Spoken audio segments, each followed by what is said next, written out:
everyone. Welcome to today's Best Practices presentation on privacy. I'd like to thank Lorne MacDougall and Vance Lockton for joining us today from the Office of the Privacy Commissioner of Canada. Lorne MacDougall is the Director of the Toronto office of the Office of the Privacy Commissioner of Canada, and previously Lorne was the Manager of Compliance at Canada Post in Ottawa and the Chief Privacy Officer and National Legal Services Manager for Holt Renfrew in Toronto.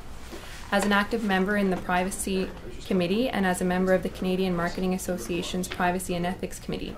He's currently a member of the Canadian Educational Advisory Board of the International Association of Privacy Professionals. Lorne has attained the Certified Information Privacy Professional of Canada designation and holds a Bachelor of Arts and an LLB from Dalhousie University.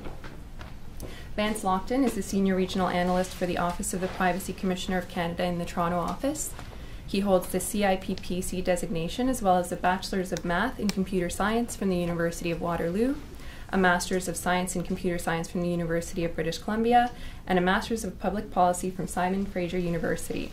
Vance's work at the OPC touches on outreach, investigation, and policy. Please join me in welcoming Lorne and Vance.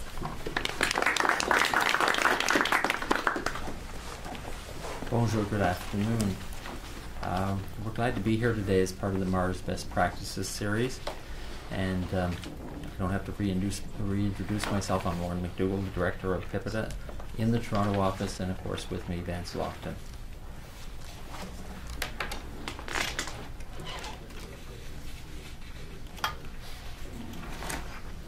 Now you see an outline up there, and those are some of the things that we're going to talk to today. We're going to try to do our best to share our experience. We're going to provide knowledge that's been distilled over the last 12 years since PIPEDA's inception. And we're going to speak to key resources and tools.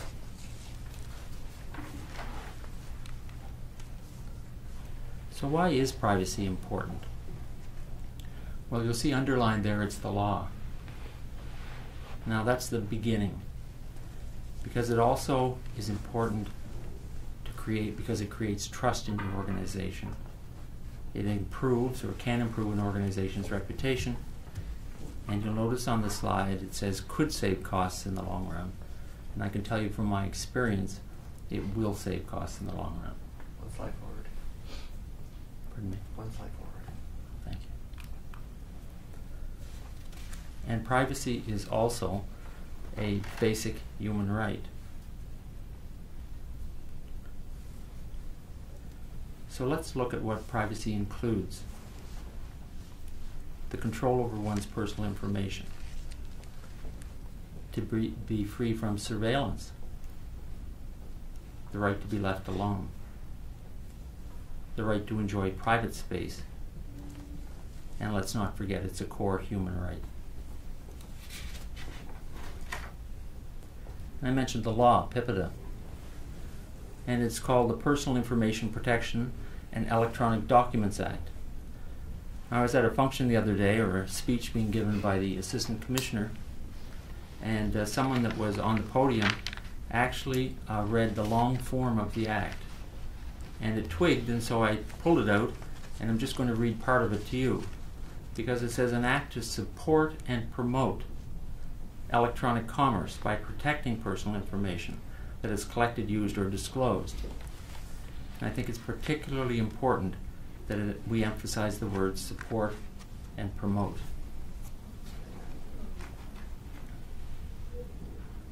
Now, PIPEDA sets out the ground rules for how private sector organizations may collect, use, or disclose personal information in the course of commercial activities. The law gives individuals the right to access, and it requests correction of personal information organizations may have collected about them.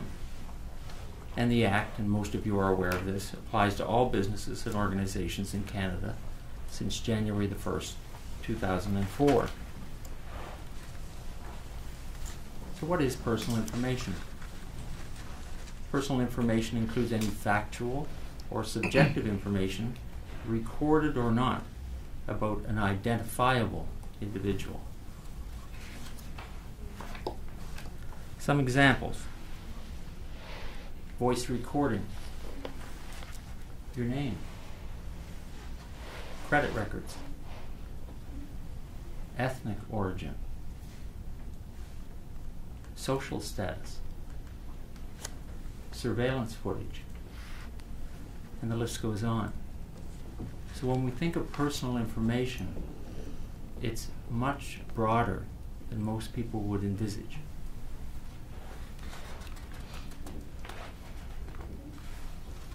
Am I aiming? There we go.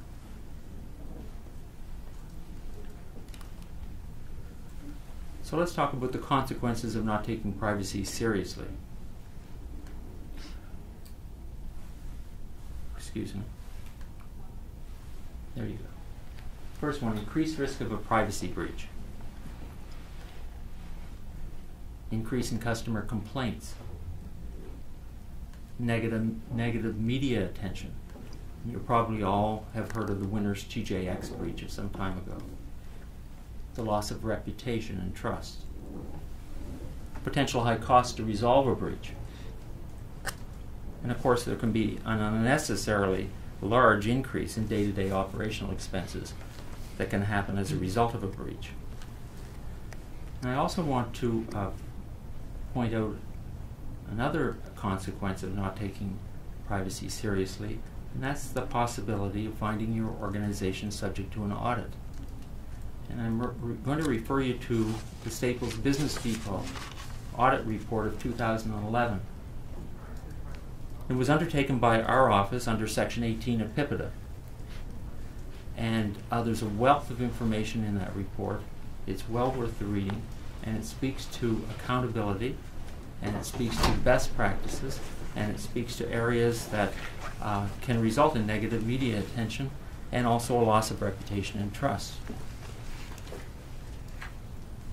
Now, one of the other consequences that's on the screen is increased risk of a privacy breach. Do you know what to do after discovering a breach? Do you know how who to engage, and what kind of incident descriptions have to be carried out? Who does the preliminary assessment? Has there been breach containment? Who's doing the evaluation of the risk of harm? Is notification necessary? All these are questions that need to be addressed when an organization has the unfortunate circumstance of having a breach take place, and they do happen. So it's not to avoid getting ready, it's to be ready. And so we have a handbook, and I'm going to talk a lot about tools in this presentation. And it's called Privacy in Your Business. It's on our website, and I encourage everyone to read it. Now this leads me into the role of the Privacy Commissioner of Canada. The Commissioner's role is to investigate complaints under PIPEDA and the Privacy Act. She negotiates to find solutions and make recommendations. And she has the ability to pursue court action if necessary. As an officer of Parliament, and she's done this recently, brings privacy issues to the attention of Parliament and provides advice. And public education, what we're doing here today, promoting public awareness and understanding of privacy issues.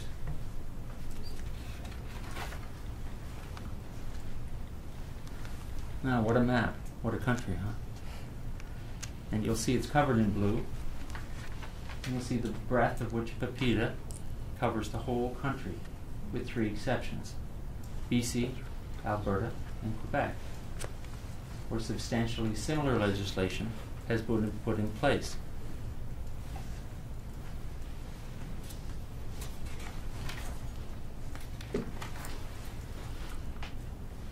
And what's not covered? Well, briefly, the collection, use, or disclosure of personal information by federal, provincial, or territorial governments. An employee's name, title, business address, or telephone number.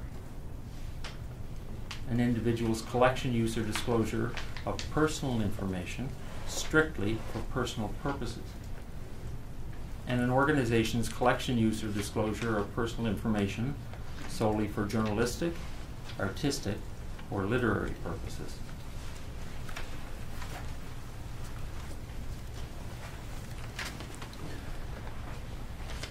Now, I spoke a few moments ago about the role of the Privacy Commissioner of Canada. And how does the Toronto office complement this? Vance and I are here today from the Toronto office. Well, it's a stronger regional presence. As it speaks to on the slide, there's a significant number of Canadian businesses that have established headquarters in the GTA. And more than half of the respondent organizations for PIPEDA complaints are based in the GTA, and that's a figure to pay attention to. And also, there's PIPEDA investigation work on the ground here in Toronto. And we also help bring about better compliance with PIPEDA through outreach and fostering positive stakeholder relationships, such as today.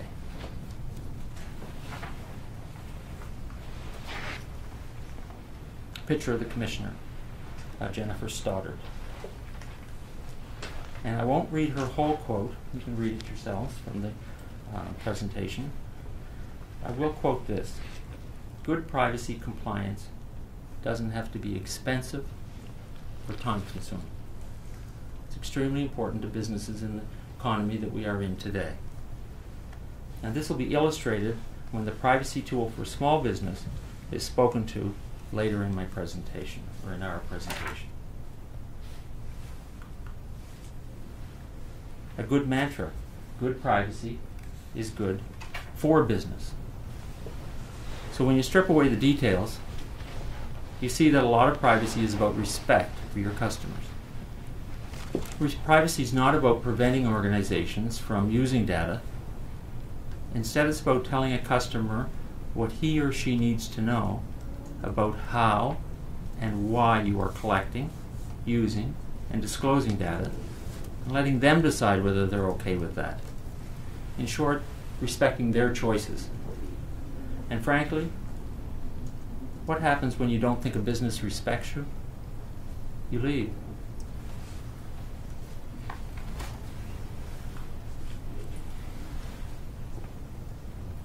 Now, the fundamental bedrock on which PIPEDA has been built, the 10 privacy principles. And I'm going to go through each of them, and I'll try to be brief. They all are worthy of more time and attention that I'm going to spend here today.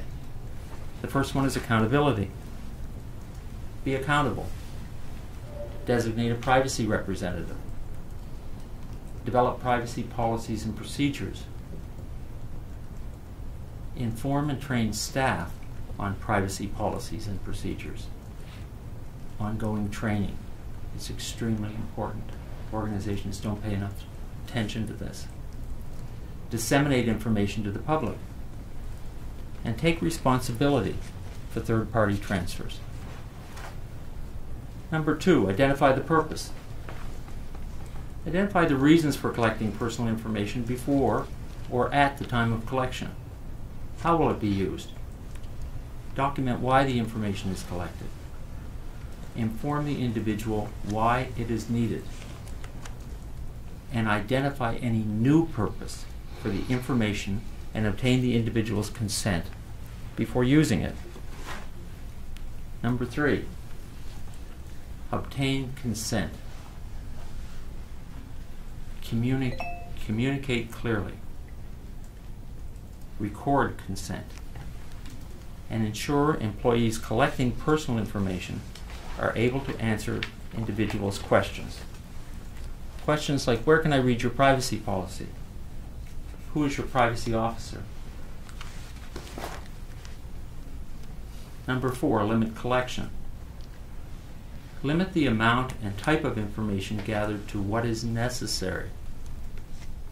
Identify the kind of personal information you collect in information handling. Ensure staff members can explain why the information is needed.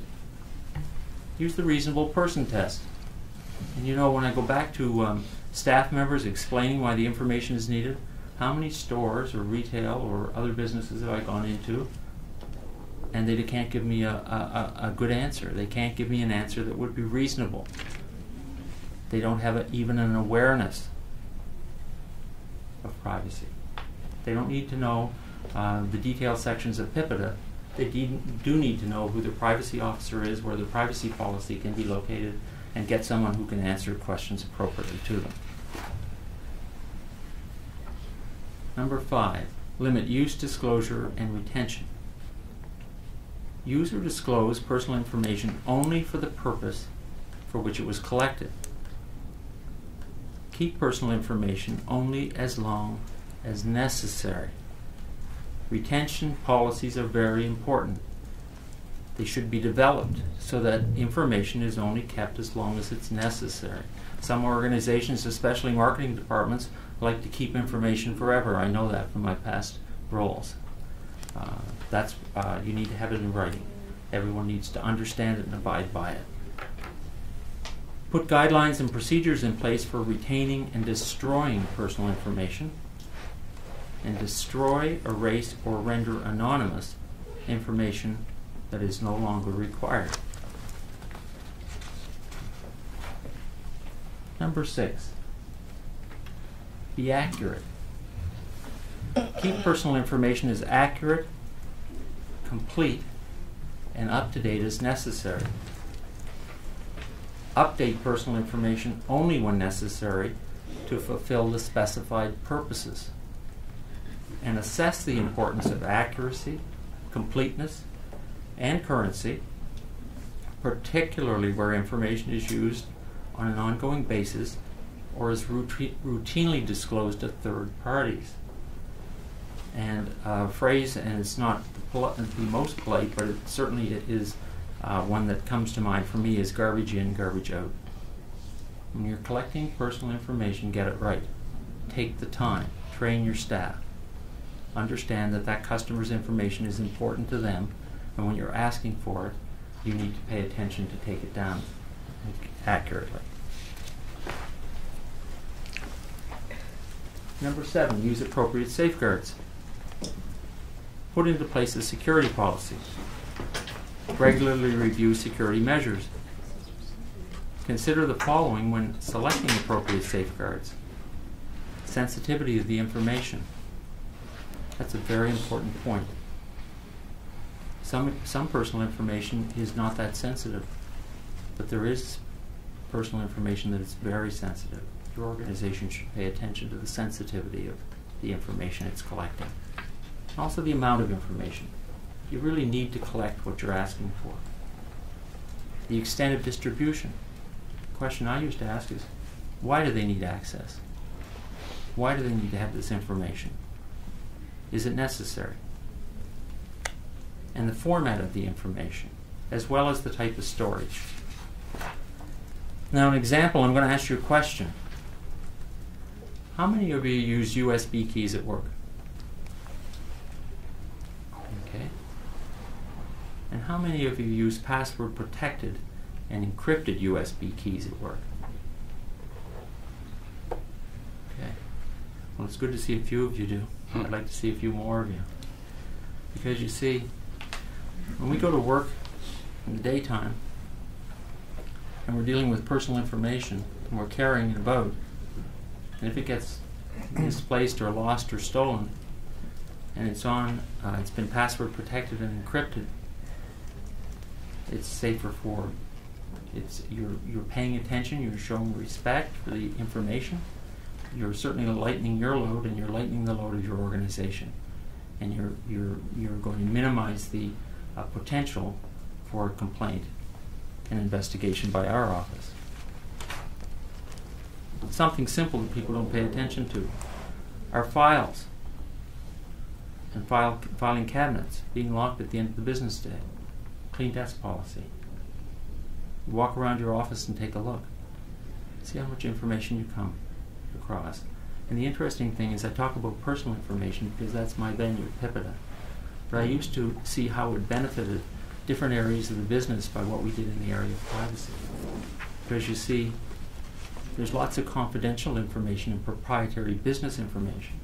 And having good, sound privacy practices will lead to benefits in those areas as well. Number 8, openness. Ensure staff are familiar with policies and procedures. Inform customers and clients that you have policies and practices for the management of personal information and make information easily available to the public. They shouldn't have to do 10 clicks to find out who a chief privacy officer is, or where to write if they have a question or complaint. Number 9, individual access. Give individuals access. Allow individuals access to their personal information at minimal cost and in a timely manner. You're probably, most of you, if not all of you, aware that there's a 30-day rule. You need to comply with that. There are exceptions, but 30 days is the mantra to go by. And number 10, challenging compliance. Develop simple and easily accessible complaint procedures, investigate complaints promptly, and take appropriate measures to correct information handling practices. And now I'm going to turn it over to Vance, and he's going to talk to you about 10 tips. So that's kind of an introduction to the overview of kind of the act we have to follow. What we really want to provide you is what's our experience actually on the ground. So one of the things that we wanted to have for our outreach, we spoke to our investigations guys and said, you know what, let's create a rolling list of some of the key complaints you guys are seeing day to day. And they actually said, you know what, forget the rolling list, it's the same 10 things, it's the same 10 things that have been for the last 5 years.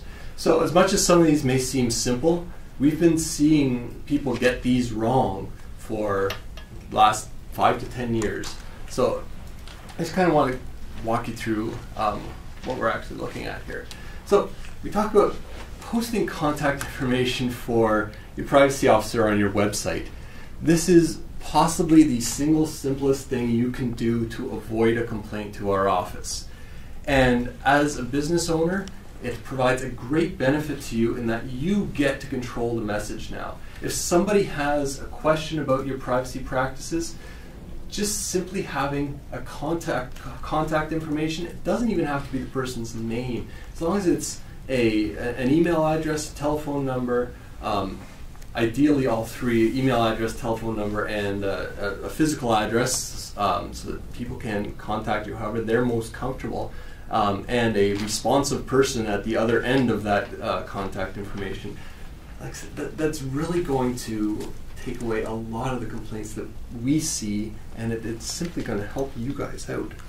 And we talk about, Lawrence mentioned training your staff about privacy. Your staff do not have to be privacy experts. What your staff should know are the common questions that they're going to be asked. So if you have a staff, have a staff member who's engaging with the public and they're asking for a particular piece of information, they should be able to answer the question of, why do you want that information? I mean, simply put yourself in the shoes of your customer or whoever, whatever individual you happen to be working with, and say, you know what are they going to ask? What are they going to want to know? Your staff probably should know that, or at very least be able to direct them to somebody who does know that. And it's not just your frontline staff, it's your internal staff. We've seen, we saw an incident a little while ago where banks started collecting, branches of banks started collecting identification in order to break $100 bills. They said, we have to do this for anti-money laundering purposes. We got complaints about it. We contacted the privacy officer there and they said, I've never heard about that before and I didn't know we were going to start doing that.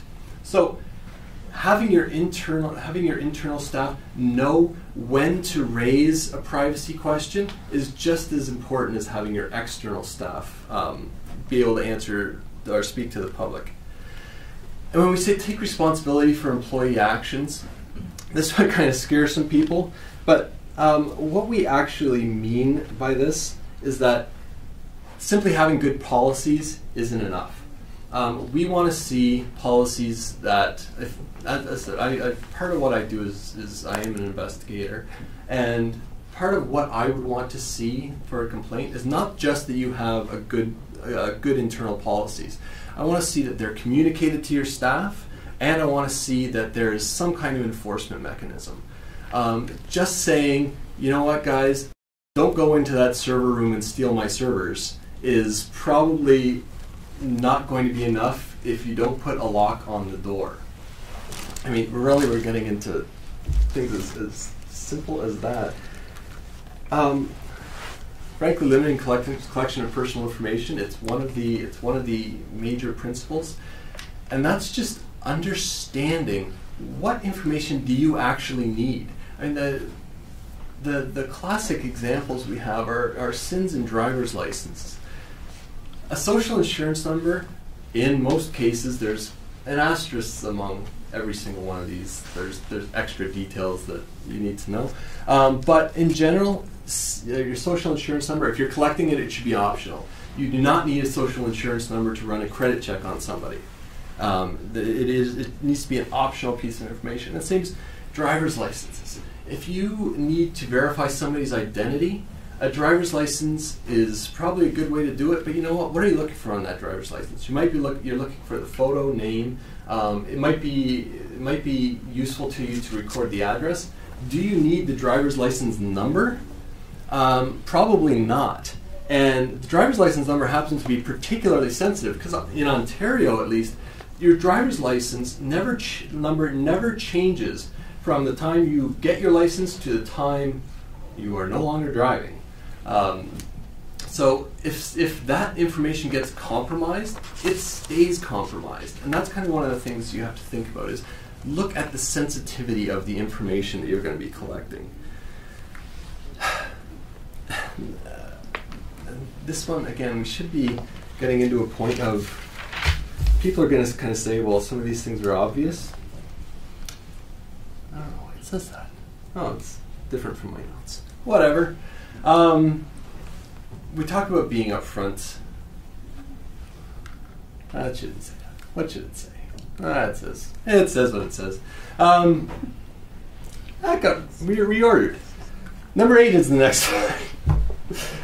When we tell customers about video surveillance, and I was arguing that should say tell customers if you choose to use video surveillance. And again, this is just kind of a general practice. We happen to see the video surveillance question, or video surveillance one raised, but just in general, you should be able to justify why you're using, why you're collecting a particular piece of information, and you have to tell people that you're doing it. Video surveillance is a great one because nobody does it.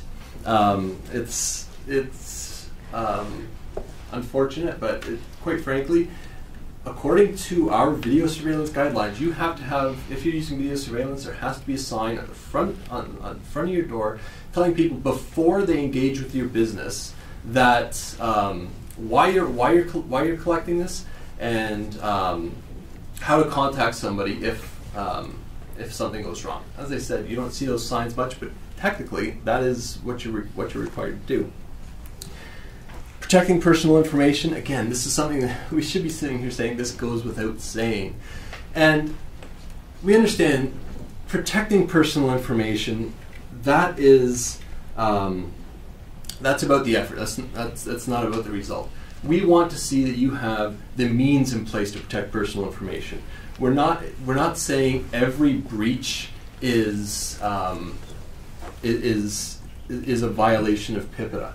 If you the LinkedIn breach we saw recently was actually a good example. It kind of said, you know what, a hacker got into that system, but they had encrypted their passwords. They immediately responded to their customers to let them know. They put in the right measures.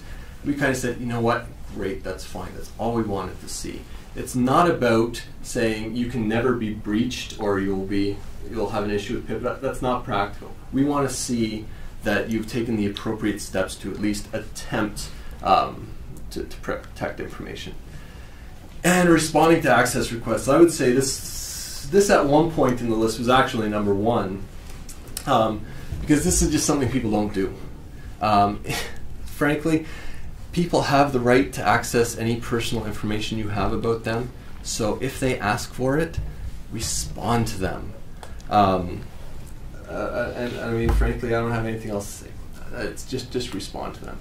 And for some reason, number 7 is what should have been number 10 when we say be upfront about your personal information. I'm going to talk more about transparency later. But frankly, if you can't explain to somebody why you're going to be collecting or using a piece of information, it's probably best that you're not doing it. I mean, we at no point are saying that there's certain things you can or cannot collect. What we're saying is that, you know what, you're entering into a business relationship of some sort, whether it's a transaction or an actual long-term relationship with your customer, with your client. You shouldn't be relying on the fact that they don't know exactly what you're doing in order to maintain that relationship. And so I think those are kind of the key things we're really seeing on the ground. So I'm going to pass it back to Lorne, and what he's going to give you some of the resources we actually have to help you kind of evaluate, make sure you aren't falling aside for any of those. Thank you, Vance. Now, I would like to have this interactive because then I could use it just as a tool, but for today, I'm going to speak from my notes and I'm going to get you to look at some of the different things that are available, the different resources that are available on our website. We've been doing this privacy thing for a while now, and we don't like to keep our experience to ourselves. And you'll find this redesigned website is a wonderful collection of resources. I meant to say the 10 tips are going to be on the website. I've been promising that for 2 months, but I promise they're going to be up soon. Exactly. So, you know, when we look at resources, you'll see the arrow there. One of the things I want to point out to you is information for organizations. It can be found on our website, and the link to the page is, as mentioned, from the arrow.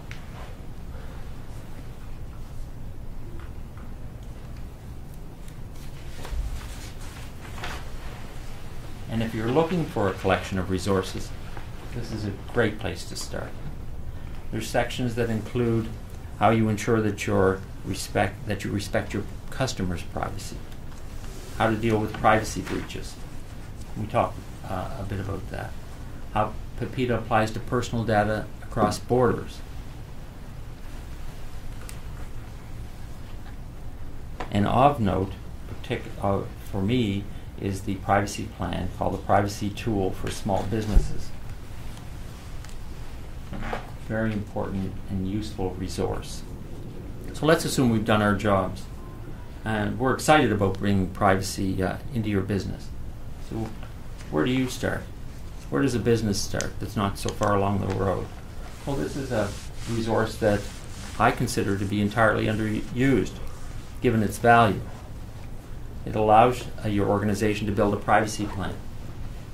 And it's linked from just about every page on our website. And as noted, it's highlighted by that arrow pointing to it.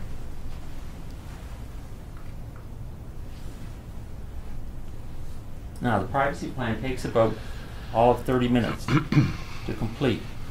And it can be done anonymously. The OPC won't use your account information for any other purpose than account maintenance. And the tool takes you through the 10 steps. You see them there on the presentation, each of which also asks questions about how you collect, use, and disclose personal information for your business. And each of these questions simply asks you to choose the relevant options from a list. No lengthy descriptions are required. So for steps 2 to 7, you can select from a list of options. Which of the following types of data do you collect from your customers? Who in your organization collects this information? And why does your organization collect this information?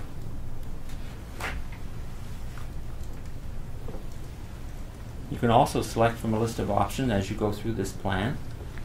Who in your organization uses this information? And I spoke to that a little while ago. How is the information stored? And do you ever share this information with or sell it to third parties?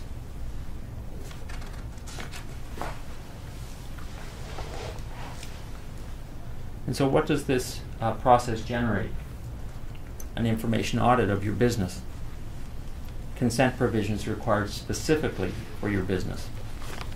a security plan for protecting personal information in your care, a sample privacy brochure for your customers, and a training needs assessment.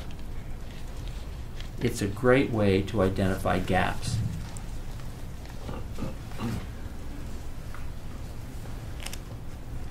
Now, let's move a few years forward in your organization's development. You've completed the privacy plan tool some time ago, and you've implemented an action plan and the recommendations, but now you're looking for something a little bit bigger. Well, we have you covered. It's a joint document. It was prepared and issued by our office in conjunction with the Information and Privacy Commissioners of Alberta and British Columbia. And it's called Getting Accountability Right with a Privacy Management Program.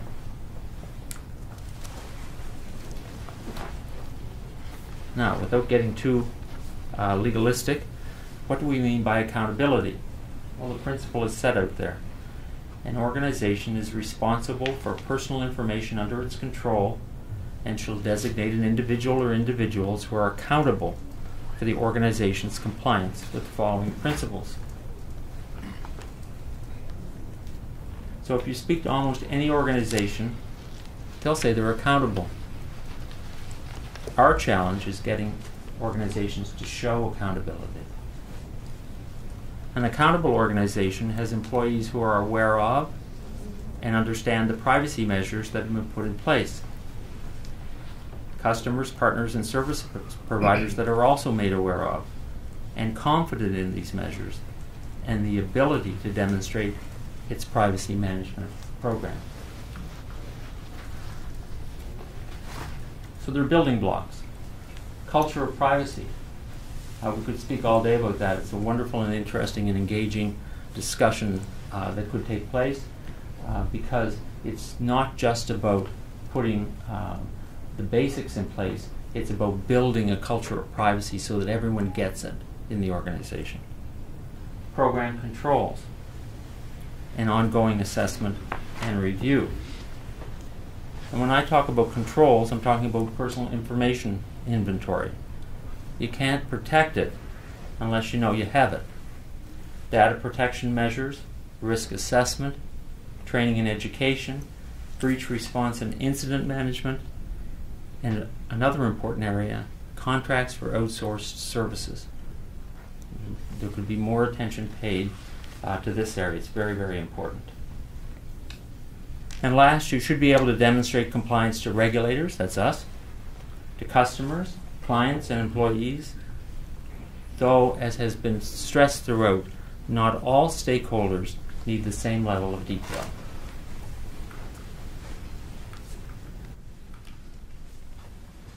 So, where to go for more information? Our website, Getting Accountability Right. Now over to Vance again. All right, so the last thing I want to kind of touch on is we're getting into this idea of the culture of privacy here. Really talking about this idea of transparency. This is something that's really becoming a focus for our office, is starting to look at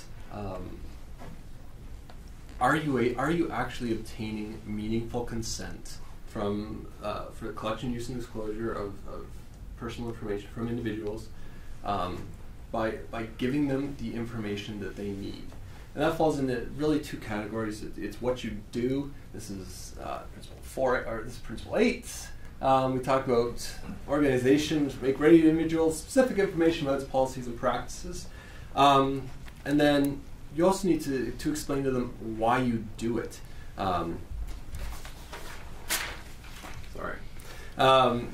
Which is principle 3.2 is what we have up here.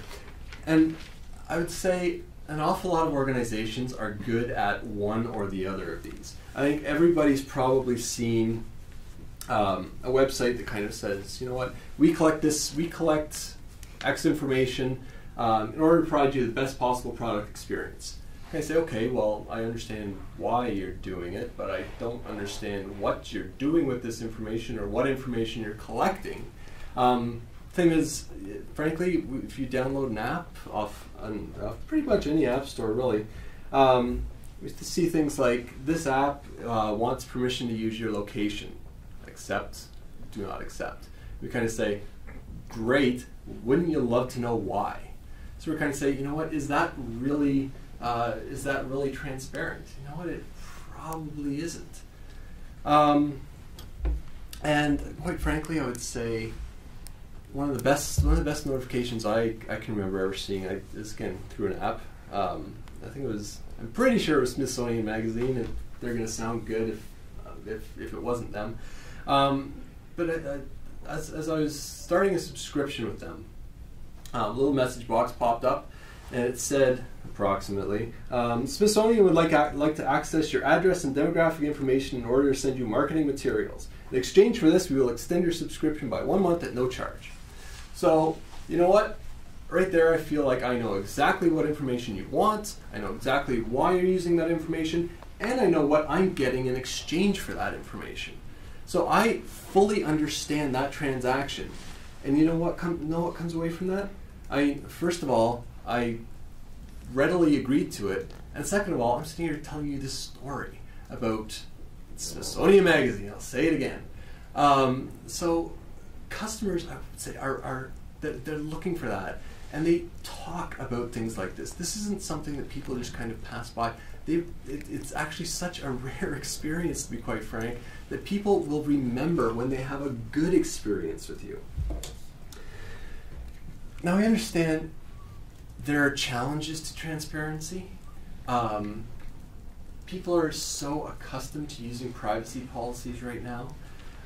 But you know what, quite frankly, we're starting to come to this conclusion that, you know what, a privacy policy is an excellent accountability tool. It's great to have, and frankly, you really have to have it. I absolutely do not take away that I'm saying don't have a privacy policy. Have a privacy policy.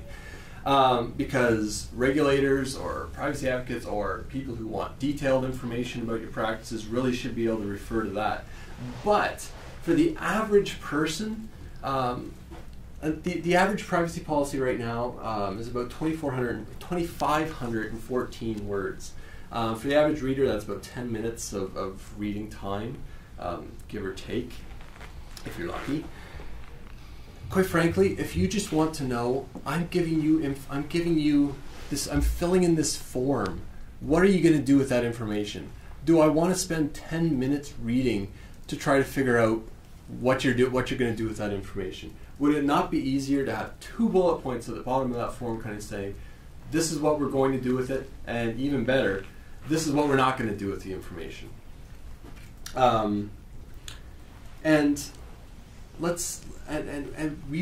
We as regulators, it would make our job a lot easier. One, if you kind of did that, because then you're making commitments that we can kind of hold you to.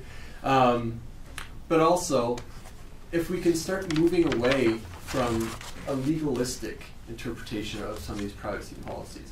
We actually had a case not long ago where we kind of were actually looking through a privacy policy, and I think it was credit. It had to do with credit checks, and it was this organization may use the information they're collecting to perform a credit check on you. And we looked at them and kind of said, okay, so you may use the credit check information. Is there any circumstance in which you would not use this information to do a credit check? They said no. So we kind of said, you know what? That is actually a deceptive statement then. If you're saying we may use this information and in every single case you absolutely will do this, then that is actually a very problematic statement for us. We also understand, there's challenges coming along with, I understand, I talk a lot about privacy policies, which is kind of, it can be great for in-store, or it can be one thing for in-store, one thing for online, but we're changing form factors now. A lot of people are going to be having their primary interactions with their customers through mobile devices, or through something where, you know what, screen real estate is extraordinarily limited. And attention spans are actually also going to be changing. I think the stat that I fairly certain I saw the other day was saying, you know what, the average user's interaction with a mobile game is 111 seconds. With a mobile app in general, it's 4 minutes. If you then have a privacy policy that takes 10 minutes to read, is there any chance that somebody is going to spend essentially the equivalent of 2.5 interactions with your app reading this policy? And quite frankly, it's not going to happen. That's why we need to find new ways to start getting information to your users.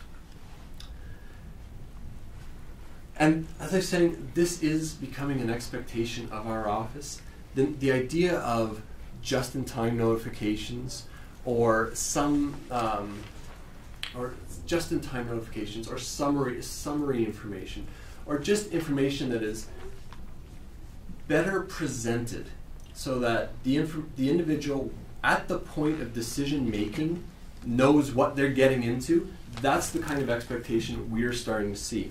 We've seen it in the mobile apps guidance we put out recently.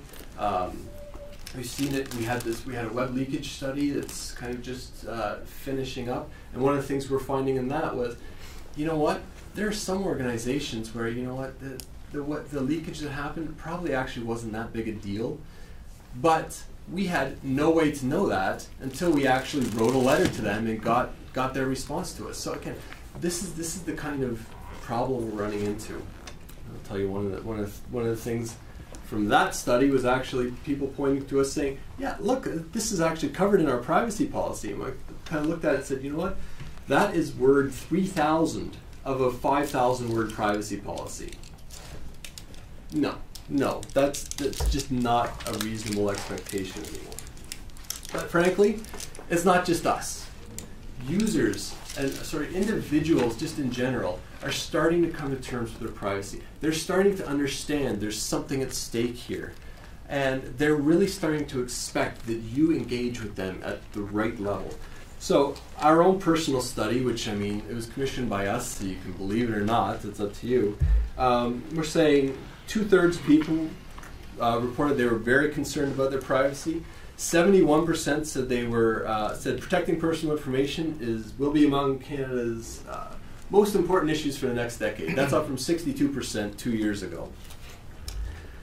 But it goes beyond just us. I mean, if we speak, Edelman did a study a little while ago, a PR firm, which said 32% of respondents said that their privacy is adequately protected by today's business practices.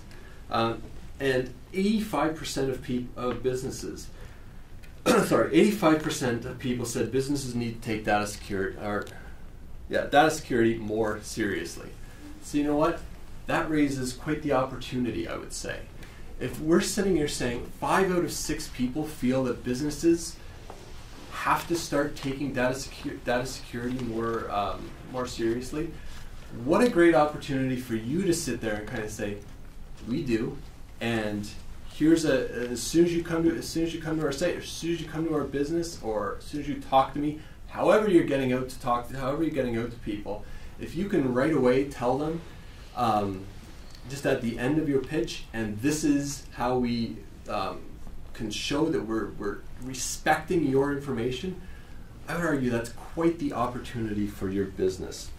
And frankly, we're starting to see that more and more. There's an article in the New York Times yesterday, which is talking about how privacy is becoming a business imperative. Microsoft is kind of on this very big kick right now, where they're trying to essentially show themselves as the anti-Google. They're trying to say, you know what, we offer the same services that Google does, but we do it in a privacy-friendly manner. That's a huge advertising campaign. They're saying that at conferences. They're saying that at newspapers. This is a huge selling factor for them right now. At the same time, Google, speaking to transparency, can turn around and say, you know what? Go to google.com/good-to-know. They're trying to be as transparent as possible about their practices, kind of saying, you know what, maybe you may or may not like what we're doing with privacy. I'm not trying to make a judgment about who's doing it right or who's not, but I'm just trying to say organizations are really coming out and saying, this is what we're doing. We're laying our cards on the table. Because quite frankly, we're starting to live in an era of WikiLeaks, of some solid investigative reporting. We're starting to live in an era of blogs. We're not getting. You're not going to be able to control the message forever. If you are doing something wrong and trying to simply bury it by not telling anybody, somebody is going to find out, and somebody is going to make a big deal of it. And quite frankly, unless you are the sole person, or sorry, the sole business who's able to offer that service, your competitor is going to say, hey, they're doing it wrong. Look at all the publicity of these guys doing it wrong. We're doing it right. So you can't rely on I lost my notes. Whatever. You can't rely on a term that I meant to write down and I clearly forgot. And again, so I think what we're getting back to is just this idea. You know what? If you're uncomfortable with what you're doing, stop doing it. Reconsider with every point of data you're collecting. Can I explain this to my customer? And if not, do something different. Don Tapscott wrote a book called The Naked Corporation. And what he said in Naked Corporation is, you know what, if you're going to be naked, fitness is no longer optional. And I think that is a great statement. If you are going to address transparency, it's a great opportunity for yourself to look back and kind of say, you know what are our customers seeing about me? What might they see about me at some point? You know what, let's fix those things that we don't like. Or be able to explain it. We go back to that very first point I put up there, saying have contact for your privacy officer, which, by the way, if you're the only one in your office, if you're the only one in your business, you just became the privacy officer. If you have that contact, if you have that relationship with your customer, you get to control this message. You get to come out and say, this is why we're doing it, this is why it's okay. All right. Actually on time, I love it. Last thing I want to say is we are here to help. As Lorne said, we are part of the Toronto office. The Toronto office is here both to provide a regional presence so we can do some investigations out of Toronto. But we also, Lorne and I especially, and some other people, we are meant to be listening to your concerns. Whenever somebody asks me what my job actually is, I say Senior Regional Analyst. They say, what is that? I say, okay. What I am is an information conduit between Toronto and Ottawa. We are here to make sure not only that Ottawa, the stuff that is being developed in Ottawa, the policy that's coming out of there, is being disseminated to you guys through things like this.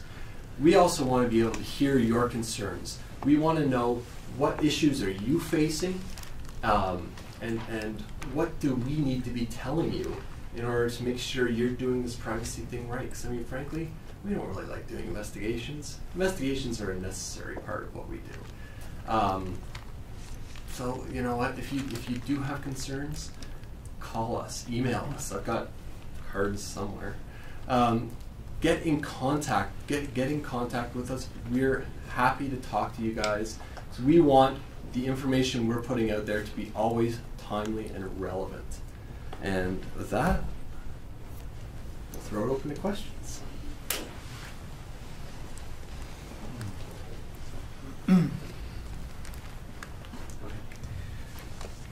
I wanted to take you back to what you were talking about with regards to transparency and the length of privacy policies. So as I'm sure you're more aware than I am, you know, there tends to be a fairly standard form of website privacy policy that a lot of small companies use. And for cost reasons, I'm a lawyer and we sometimes draft them, people would prefer generally that we just use that template as opposed to the much more understandable version that you're talking about with regards to Google. So it would really help me if I can point to something specific to say why we should take that extra step. Okay, so I can't give you at the moment the why you should take that extra step. It is true there is something of a balance right now. We're kind of saying, I mean, quite frankly, we have 10 years of, well, realistically about 9 years of PIPEDA experience behind us when it's fully implemented, in which we've kind of have been saying in the past, you know what, yes, it's in your privacy policy, but we have always been saying, you know what, if you can get it up front, if you can get it so that, the great comparison I would always have is saying, you know what, in stores, one of the things we always want is if somebody's collecting personal information, we always have been saying it's a best practice if the person who's there kind of points out the parts of the privacy policy, kind of saying, this is what it's really important to know at this point. I'm as much as a kind of anti-proponent of privacy policy alone as I may happen to be, our office has not come out and said that just a privacy policy is strictly insufficient. We've not yet said that. However, we are moving to a point where we are starting to expect more information to be available, or information to be available at the point of decision. So soon we will have guidance for websites in particular about notice. It's in development. It's hopefully a couple months away. Don't hold me to that. That's kind of our hopes. So we will have guidance documents on that soon, and that's kind of the best I can tell you at the moment.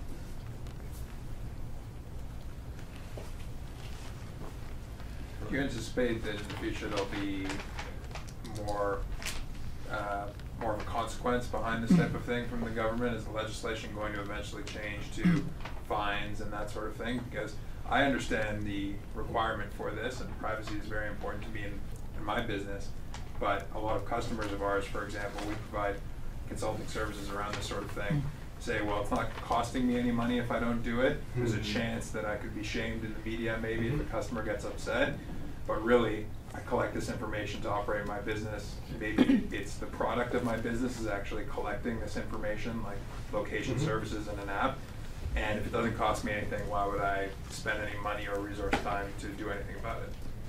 I guess the response from ourselves would be that shaming organizations only go so far. PIPEDA reform has been on the table for some period of time. There certainly are egregious situations which would warrant penalties being able to be put in place so that so the Canadians are protected. That's very important. If you look on a worldwide basis, other DPAs have enforcement powers that are greater than here in Canada. Having said that,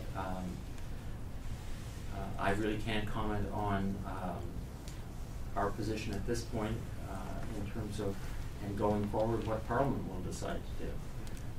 What we need to keep in mind is that privacy is held in, it's way up here with Canadians.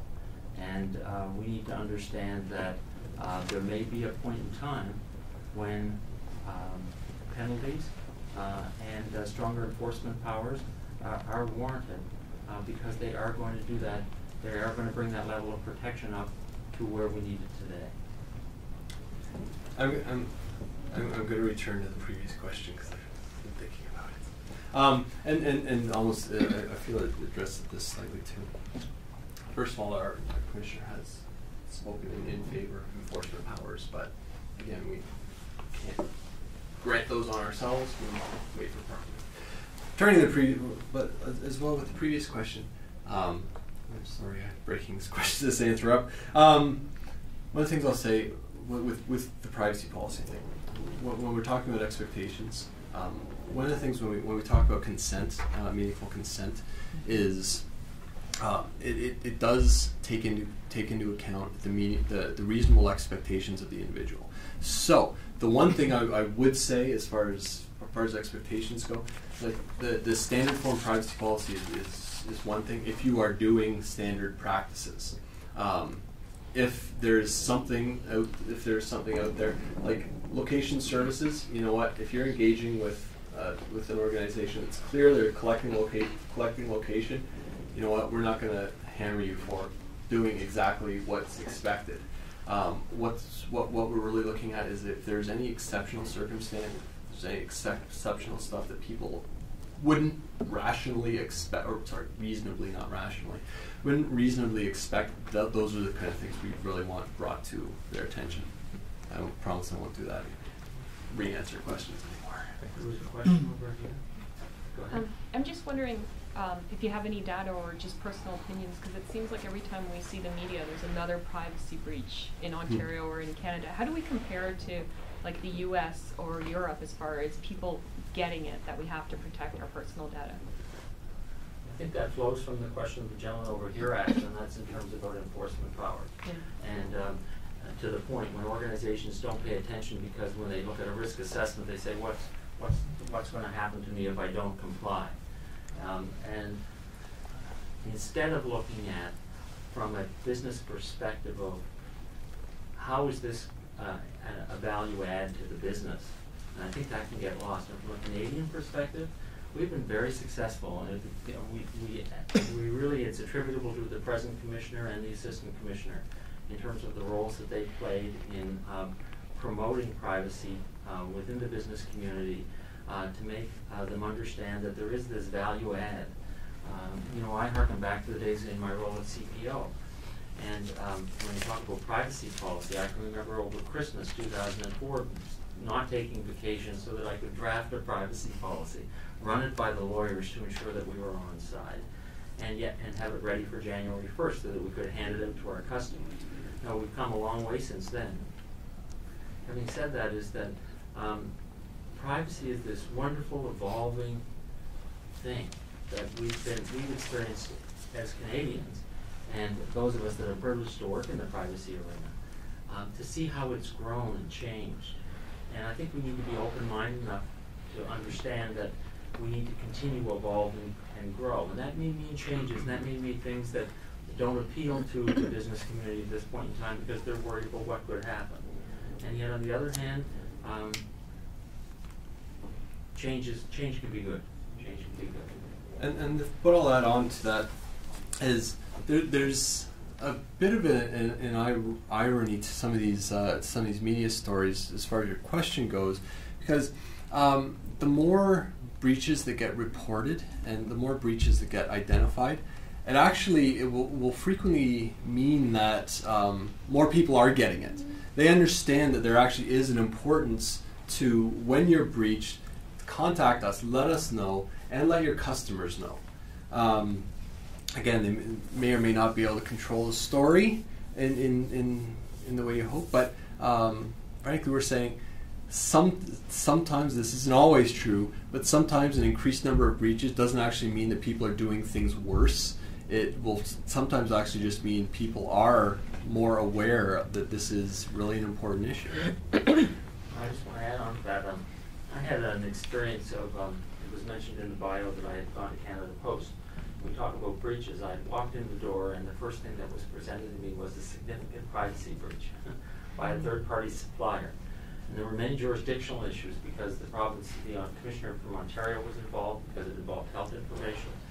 We were involved because the third-party supplier was covered by PIPEDA, and we were covered by the Privacy Act. So we had all these, we had different regulators, and we also had different pieces of legislation that were applicable to each organization. The bottom line was, though, the lesson in that whole matter was call the regulator, engage them, be open with them, be transparent. We've heard about that. It was beautifully put by Vance today. Transparency. It's so important.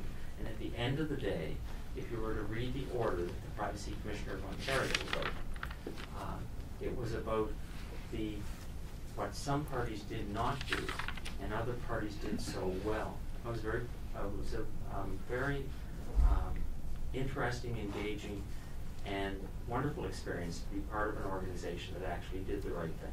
Engaged the regulators as soon as they became aware, worked with them, even when there was an overlap of questions about jurisdiction, answered appropriately, and worked through the matter so that what was a serious privacy breach was remedied, and then afterwards steps were taken to look at and examine what could be done better, what should be done better, and what needed to be done better. So we all learned from that. Meaningful consent, is there an age limit? For example, when you're dealing with youth, how old do I have to be to consent to something? There's no age limit defined in PIPEDA. So PIPEDA does not technically speak to, let's say, it's not COFA, which is 13 or anything like that. It really does go back to the simple definition of the words meaningful consent. Right. Is there any explanation you can give to an 8-year-old to actually get meaningful consent to collect their data? You know what? Probably not. Right. Is it possible to get it from a 16-year-old? Yes, but you know it's probably going to be different language than you would expect for a 25-year-old. So it's really, I mean, it would be for us on a case-by-case basis. But it's just going back to the idea is like, can this person reasonably be said to have read and understood the exchange that they're making? Can I ask, what happens to personal information when you want to sell your business and you've got a customer list? Can you sell that customer list along with your business? And also what happens at the end of your business? You say you're winding up. What are you supposed to do with the personal information? You have a database full of email addresses. What do you do with that? Very good question. A lot of businesses will actually have that. Again, it's one of the fun privacy policy things is if it is in your privacy policy, the fact that, you know, should my business get sold, then we will transfer to the new owner. That is reasonable. At the same time, if that's not something that your customers could possibly reasonably expected to happen, they would not have given their consent for that. I mean, it's again, I mean, speaking to some of the lawyers in the room, and I will say I'm not a lawyer, which is why I'm very hand-wavy with some of my explanations. But it really is about, you know, what agreement do you have with your customer? That's really what it comes down to. I'm just going to add to that, and I'm not a lawyer either, so I'll stay out of that arena. Having said that, it's extremely important for organizations to be able to work through matters. And I think rather than get into the specifics of it, I'll let it go. Because I want to take that one back to the office so I don't say anything that I should have said. Suppose I say everything that popped into my mind. But yeah, so yeah, I think again, there's a benefit to transparency as well. It's like, you know, it's probably going to make some people kind of upset if all of a sudden they're receiving information from other people. So even in the case that you do sell your business, even that initial contact with somebody kind of saying, you know what, we have sold this. You may be getting information from this other person. It's just kind of who we've sold to. So just making clear to your customer what's happened. Again, that's not that's an advice matter and not a regulatory matter. But again, it's if we talk about ways to avoid complaints to us, that's kind of going to be one of them. Wondering if you have any experience relating to BYOD or bring your own device policies. And for those of you who don't know, bring your own device refers to employees' use of their personal mobile devices for company purposes. I want you to take the first part and then I'll speak after. Okay. We have a research paper that is internal at the moment. We are, I'll say, wrapping our heads around exactly how that gets done, as I'm sure is everybody. Fundamentally, it kind of comes down to, but it goes back to the principles, kind of saying, you know, our appropriate safeguards in place are, say the safeguard is kind of a big one. Do you have contracts with your employees in place, kind of like actually set out what they're allowed to do and what they're not allowed to do?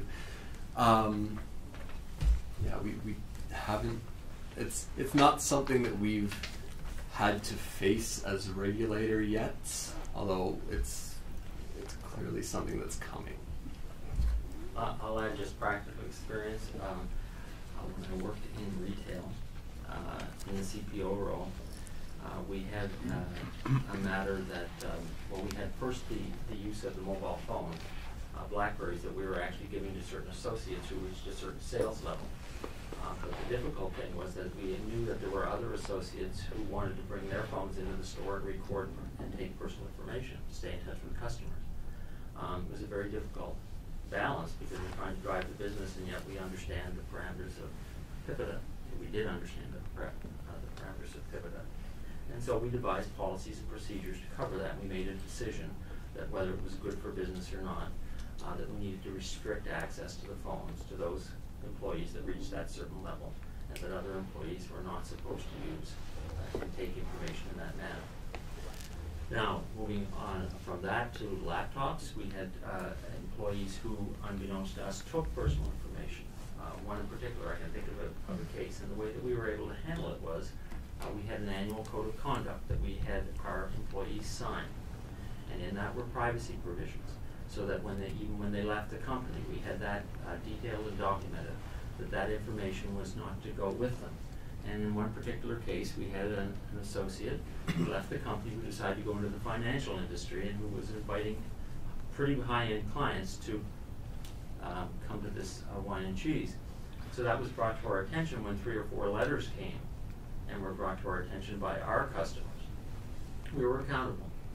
We took steps with our lawyers to, we were able to pull the documentation to show where the employee had signed, that it was reviewed on an annual basis, so there was ongoing training and updating to associates taking place. And we demanded that the laptop be returned to us to be scrubbed, and that's exactly what happened. And we made the appropriate apologies and notifications to customers that were affected. And when I think back to that, we did the right thing. And as a result, our customers' trust in our organization grew, and privacy was a direct correlation as to why it grew.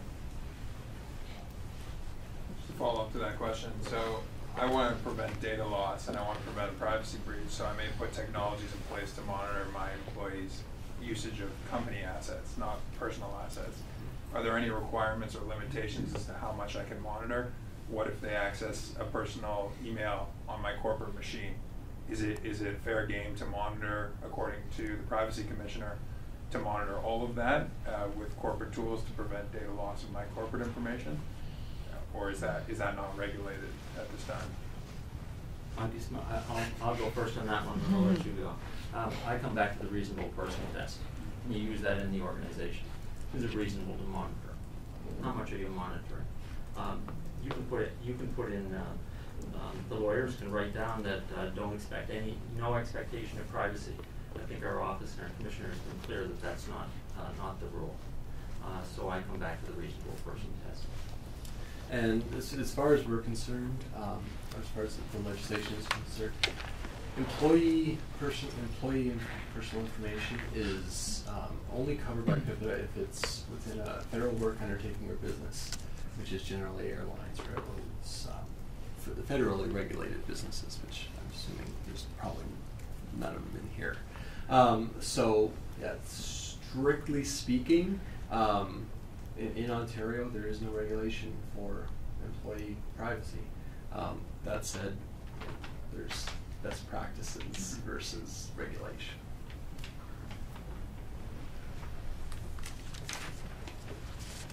Lorne and Vance, thanks so much for that informative presentation and taking the time to join us today. To those of you in the audience, we'll be sending out an email in about a week's time with a short survey, and we'll also include the links to the resources, and I'll make sure to include your website link as well. Thank you very much. Thank you.